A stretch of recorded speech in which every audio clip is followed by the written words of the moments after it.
terus terang, saya tidak pernah belajar kitab dengan Abuya. Seingat saya tidak pernah. Tetapi terus terang, sejak saya masuk di Darussalam, hati saya dan rasa simpati saya dari seluruh ulama-ulama di saat itu sampai keluar, apalagi sekarang, itu kepada Abuya. Dan saya tidak tahu di saat itu kenapa saya lebih terasa kagum terhadap Abuya. Kemudian di saat itu saya belajar kitab-kitab dengan Abuya Mawati, dengan Abuya Doktor, dan yang paling banyak mendidik saya, ayah saya memahami ilmu-ilmu kitab, yaitu almarhum Abu Nasir Wali. Kemudian di saat itu saya, ini cerita yang lalu, itu banyak ditugaskan oleh guru-guru saya untuk di saat itu Abuya belum seperti ini, masih belajar secara sembunyi-sembunyi. Dan kalau ingin mengetahui ilmu apa yang disampaikan oleh Abuya, itu harus datang ke PAU. Dan pengajian hari Sabtu, setahu saya, sejak dari zaman itu sudah ada sampai sekarang. Saya sering mengikuti tawajuh. Kemudian dari guru-guru saya di saat itu ditugaskan untuk mematahkan, karena di saat itu Abuya difitnah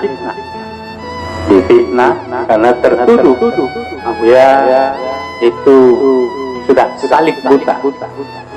Nah, padahal itu cinta kasih, taburan benih kasih sayang seperti terlihat di zaman sekarang ini.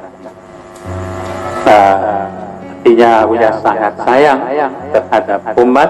Kalau mereka itu di kampung-kampung yang digelar dengan orang yang salik buta, kita jangan berkoar-koar di pesantren menyesat-nyesatkan orang. Harusnya kita turun dan bergaul terhadap mereka. Tapi mereka ini kan ya celana aja, celana pendek, jadi cepat terfitnah, sehingga termasuk diri saya juga terfitnah. Apa Abuya ini? Bicara ilmu tapi bergaul dengan orang-orang fasik, orang-orang yang ibadahnya tidak terlihat, bicara tentang hakikat tetapi syariatnya tidak baik.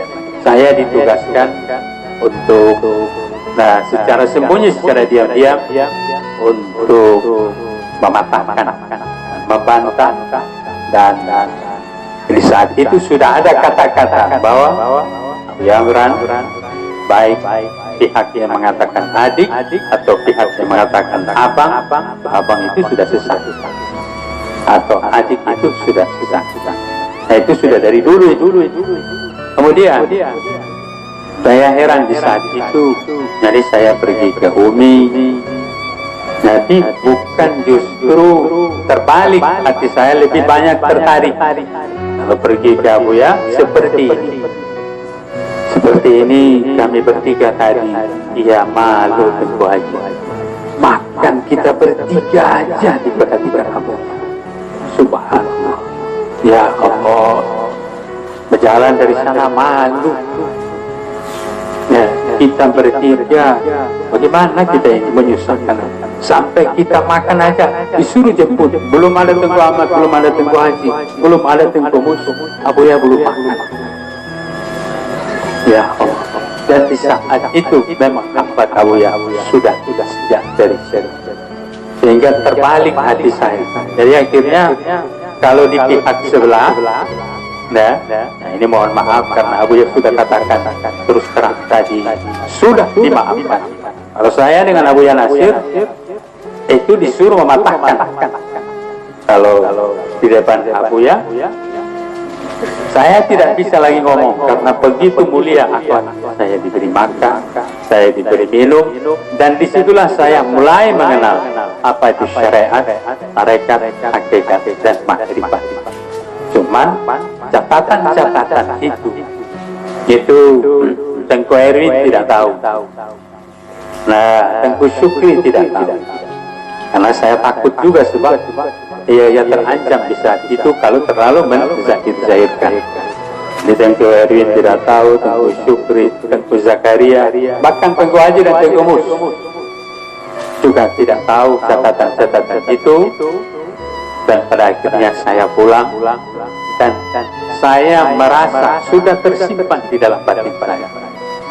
Dan itu ada satu orang tua yang mengatakan, "Hai Tengku Ahmad, kalau kamu tidak menguasai ilmu ini, kamu pulang, kamu belum alim." Jadi namanya Bang Suyuti. Bang Suyuti. Kemudian begitu saya pulang, apa yang dikatakan oleh Tengku Suyuti dan apa yang diajarkan oleh Abuya mulai kenyataan pada saya. Bukan kenyataan bermanfaat.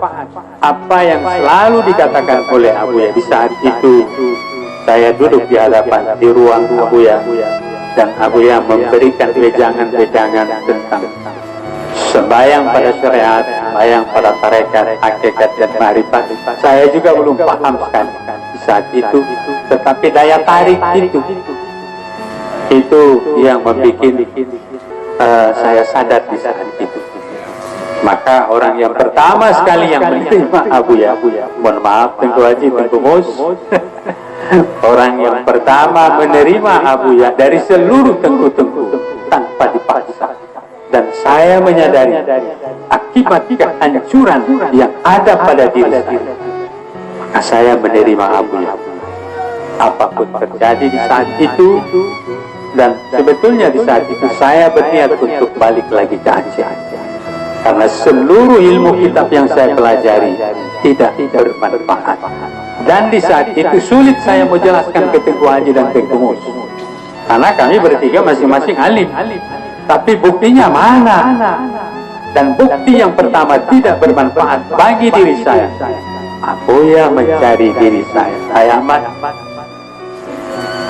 saya mau ke Sulawesi. Makan saya bentak. Ini bukti yang pertama. Di saat itu saya sedang mengurus ikan di pinggir pantai. Bayangkan Tengku Zakaria, apa tidak sedih kalian melihat saya di saat itu? Ya, bagaimanalah saya dulu, bukan paling alim tidak. Saya rasa di Darussalam tidak ada santri yang serajin saya di saat itu. Bukan main, mengajar ini satu grup lagi di sana. Ini belum selesai, di bawah sudah menunggu. Dan terasa sekali ilmu yang saya dapat, yang saya gelut, yang seluruhnya saya pelajari. Jangankan untuk orang lain, untuk diri pribadi saja terfitnah. Nah, rusak kedengkian, rasa dendam. Kami bertiga terus terang. Kalian melihat mesra seperti ini kami bertiga. Oh dulu jangan begini. Nah, sebab dunia yang ada di hati Tengku Ahmad, dunia yang ada di hati Tengku Haji, Tengku Mus. Nah, jadi baru betul-betul dunia. Ya Allah, luar biasa. Dan di saat itu dengan kasih sayang, ia sampah diri saya dan keluarga saya. Abu yang menelpon, "Ayah Ahmad, saya ini Abu siapa kamu?" Bahkan bayangkan, saya bentak Abuya karena saya sedang mengurus ikan dan akan dikirim ke pabrik bosnya Tengku Haji. Bosnya Tengku Haji, dia hati-hati, bos ini macam-macam harganya. Harganya 10.000, dia bilang 8.000. Berapa kali untung sekian ton? Bayangkan, mahali. Nah, dikupas-kupas. Nah, berapa? Bagaimana kita di pesantren itu? Kitab itu sampai ketek ke metoknya itu.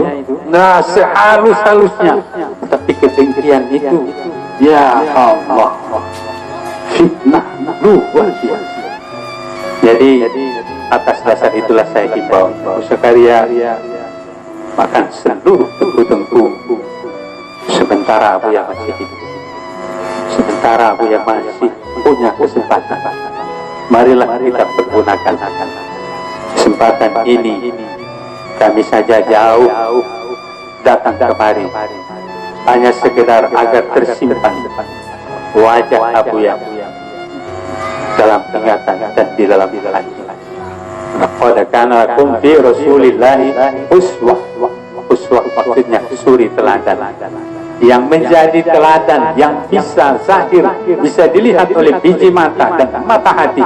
Sekarang ini seperti dikatakan oleh Buya, ya cuma syariat, ilmu dan amal, ilmu amal, akhirnya terhijab dengan ilmu dan pengamalan. Tidak terasa bahwa ilmu dan amal itu hal tidak tersangkut dari Allah, apalagi syukur menyaksikan keberadaan Allah pada alam semesta dan pada diri kita. Apa artinya maulid ini yang kita lakukan? Muhammad itu, Nabi Muhammad insan kamil yang punya tubuh, punya hati, punya roh dan punya sir. Nabi Muhammad sudah 1400 Hijriah yang lalu. Kalau ilmu zahirnya banyak kita, tetapi hati Nabi Muhammad, tarekat, sangkutan roh Nabi Muhammad, sir Nabi Muhammad, ini kurang ditampilkan pada tiap-tiap peringatan Maulid Nabi. Zikir sajalah zikir lalai, berarti Maulid lalai kita ini. Kalau tidak ada tauhid,